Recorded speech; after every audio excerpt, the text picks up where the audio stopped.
Friends, welcome to my channel cooking with Mamta. दोस्तों, मैं आज आपके साथ फरा की रेसिपी लेकर आई हूँ। यूँ तो आप सभी लोग फरा बनाते हैं, पर मैं थोड़ा अलग तरीके से बनाती हूँ, इसलिए आप मेरे तरीके से इन फरा को ज़रूर ट्राई कीजिए। ये बेहद सॉफ्ट और स्वादिष्ट बनते हैं। और हाँ दोस्तों, मैं आज आपके साथ एक नहीं, दो नहीं, 3 तरीके से इन फरा को बनाना बताऊंगी। और ये बच्चों के भी पसंद के होते हैं, तो इसलिए बच्चे फरा खाने से बिल्कुल भी मना नहीं करेंगे। एक बार आप इन फरा को ज़रूर ट्राई कीजिए और मुझे फीडबैक में ज़रूर बताइए कि आपको ये फरा की रेसिपी कैसी लगी। तो चलिए शुरू करते हैं।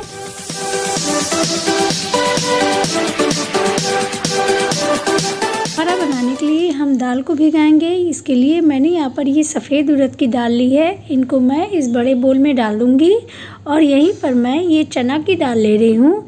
इन चना की दाल को भी मैं इसमें डाल दूँगी।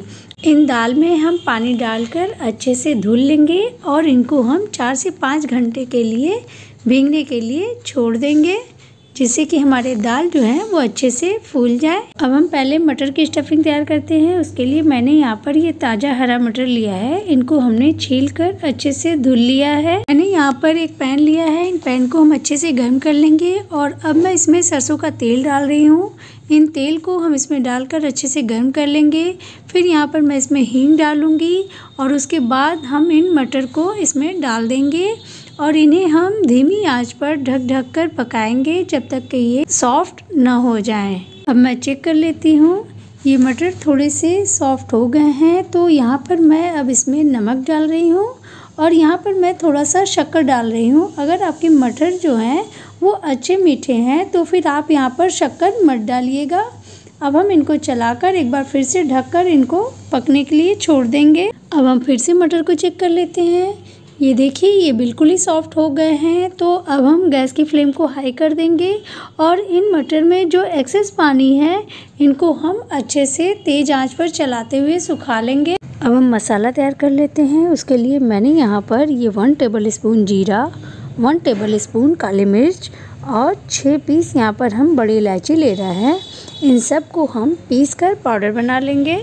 मसाला यहाँ पर पीस कर तैयार हो गया है।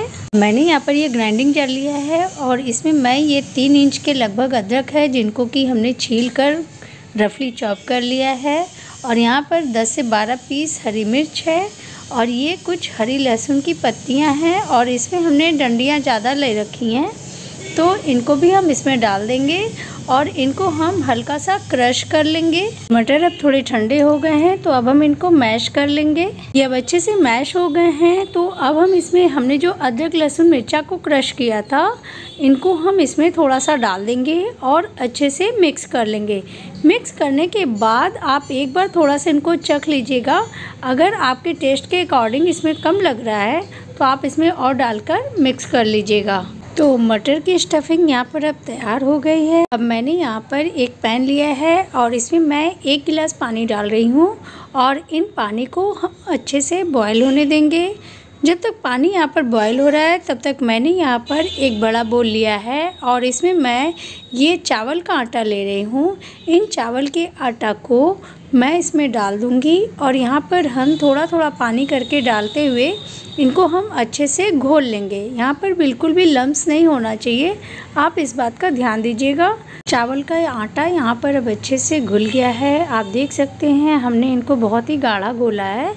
यहाँ पर इनको बहुत पतला आप मत रखिएगा। आप जब भी फरा बनाएं तो ध्यान दीजिएगा, नए चावल के आटे से ही इन फरा को बनाइएगा।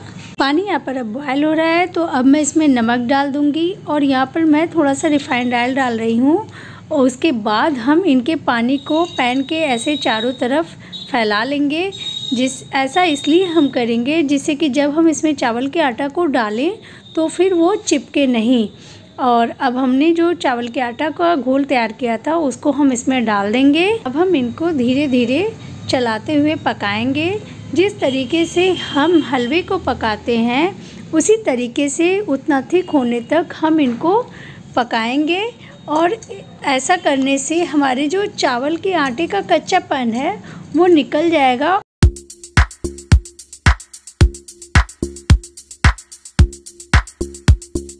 आटा यहाँ पर अब हलवे की तरह एकदम सूख गया है, आप देख सकते हैं। तो अब हम गैस की फ्लेम को बंद कर देते हैं और इन्हें हम एक बड़े बर्तन में डाल देंगे और अच्छे से फैला देंगे, जिससे कि थोड़े ठंडे हो जाएं। जब तक आटा ठंडा हो रहा है तब तक आप मेरे चैनल पर अगर नए हैं तो इसे सब्सक्राइब कर लीजिए, बेल आइकन को प्रेस कर लीजिए, जिससे कि आपको मेरी वीडियो की नोटिफिकेशन सबसे पहले मिल जाए। तो चलिए अब हम दाल को चेक कर लेते हैं। अब आप देख सकते हैं अभी अच्छे से फूल गए हैं। तो अब हम इनको पीस लेंगे। पीसने के लिए मैंने यहाँ पर ग्राइंडिंग जार लिया है और इसमें मैं इन दाल को डाल दूँगी।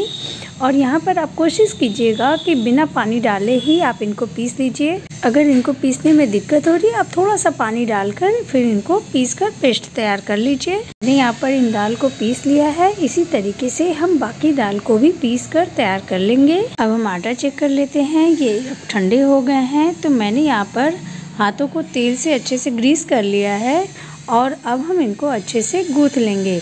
अगर हमें लगा कि इसमें थोड़ा सा और सूखे आटे की ज़रूरत है, चावल के आटे की, तो ही हम इसमें और आटा डालेंगे, नहीं तो हम ऐसे ही हाथों में तेल लगाकर इनको अच्छे से गूँथ कर तैयार कर लेंगे। आटा यहाँ पर अब गूँथ कर तैयार हो गया है। अब दाल भी यहाँ पर पीस चुके हैं। तो अब मैं इसमें बाकी चीज़ें ऐड कर लेती हूँ। यहाँ पर हमने अदरक लहसुन मिर्चा को जो क्रश किया था उसे इसमें डाल देंगे। खूब सारी हरी धनिया की पत्ती और यहाँ पर मैंने नमक डाल रही हूँ।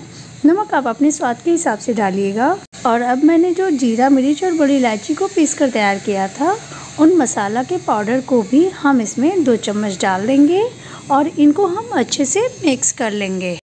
मिक्स करने के बाद मुझे यहाँ पर थोड़ा सा तीखा कम लग रहा था, इसलिए मैंने जो बाकी अदरक लहसुन मिर्चा को बचाया था उसे भी इसमें डाल दिया। और अब मैं यहाँ पर हींग डाल रही हूँ। अब मैं इनको अच्छे से मिक्स कर लूँगी। तो हमारी उड़द की स्टफिंग भी यहाँ पर अब तैयार हो गई है। अब हमने जो आटा को गूँथ कर तैयार किया था उसमें से थोड़ा सा आटा हम लेंगे और इन्हें हम रोल कर लेंगे और सूखा आटा डालकर हम इनको अच्छे से पतला बेल लेंगे। अब हम इनको बेल लिए हैं। तो अब हम इनको, ये कटोरी मैंने लिया है, इन कटोरी से हम यहाँ पर छोटी छोटी रोटियाँ कट करके तैयार कर लेंगे। अब हम यहाँ पर एक रोटी को हाथ पर लेंगे और हमने जो मटर की स्टफिंग को तैयार किया था उन स्टफिंग को हम थोड़ा सा यहाँ पर एक साइड में रखेंगे और दूसरी साइड से हम यहाँ पर रोटी को ऐसे फोल्ड कर देंगे। और आप ये ध्यान दीजिएगा, यहाँ पर हमको आगे के हिस्से को ऐसे पैक कर देना है, इनको खुला नहीं रखना है। इस तरीके से हम इनको उंगली से ऐसे दबाकर तैयार कर लेंगे। बाकी मटर के फरा को भी हम इसी तरीके से तैयार कर लेंगे।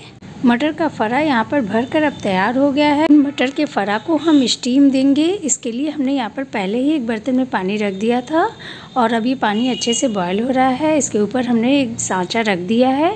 इसको हमने तेल से अच्छे से ग्रीस कर लिया है।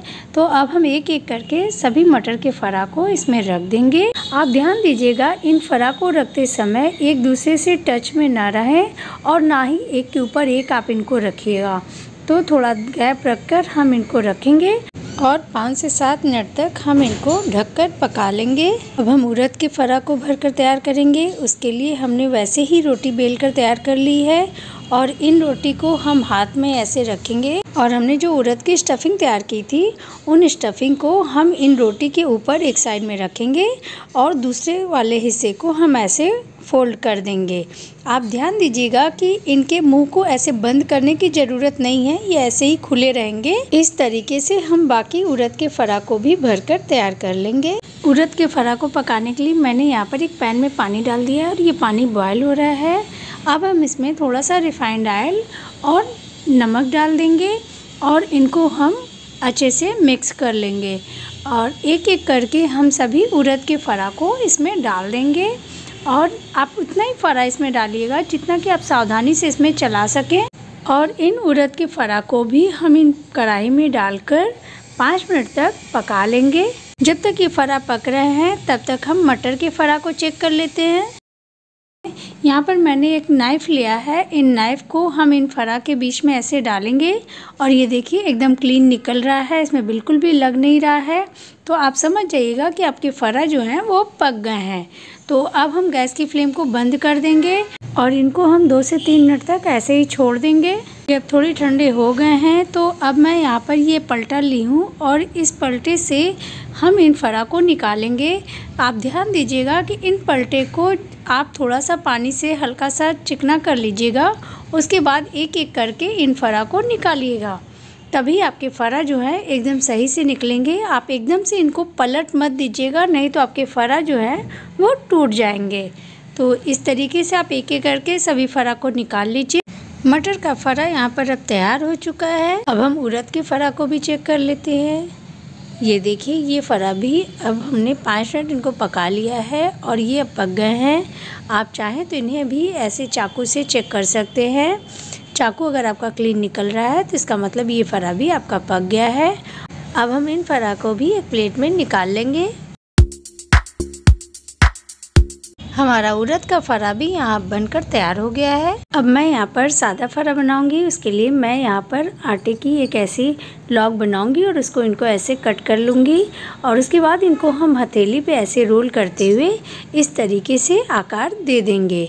इसी तरीके से हम सारे फरा को तैयार कर लेंगे। अब हमने जिन पानी में उड़द के फरा को बनाकर तैयार किया था उसी पानी में अब हम सादा फरा को भी तैयार करेंगे। ये अब बॉयल हो रहे हैं तो अब हम एक एक करके सभी सादा फरा को इसमें डाल देंगे और 5 से 7 मिनट तक हम इनको भी ढक ढक कर चलाते हुए पका लेंगे। अब हम इन फरा को चेक कर लेते हैं। ये फरा भी देखिए कितने सॉफ्ट दिख रहे हैं, तो इसका मतलब है कि ये पक गए हैं। तो अब हम इनको भी कढ़ाई से बाहर कर लेंगे। बहुत लोग इन फरा को स्टीम देकर बनाते हैं, तो स्टीम देकर जब आप बनाएंगे तो ये फरा इतने सॉफ्ट नहीं रहेंगे जितना कि जब आप इस तरीके से पकाते हैं। तो एक बार आप इन फरा को इस तरीके से ज़रूर ट्राई कीजिएगा। हमारे सभी फरा यहाँ पर अब तैयार हो गए हैं, तो हम प्लेटिंग करते हैं।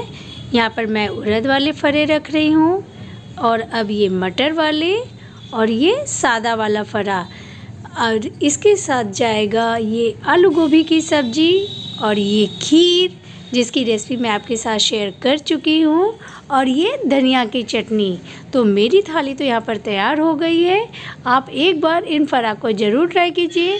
और हाँ दोस्तों, मटर और सादा वाला फरा जो है ये बच्चों को बहुत ही पसंद आता है। तो एक बार इस तरीके से आप इन फरा को ज़रूर ट्राई कीजिए और मुझे फीडबैक में ज़रूर बताइए कि आपको मेरी ये फरा की रेसिपी कैसी लगी। अगले वीडियो में हम फिर मिलते हैं, तब तक के लिए बाय बाय।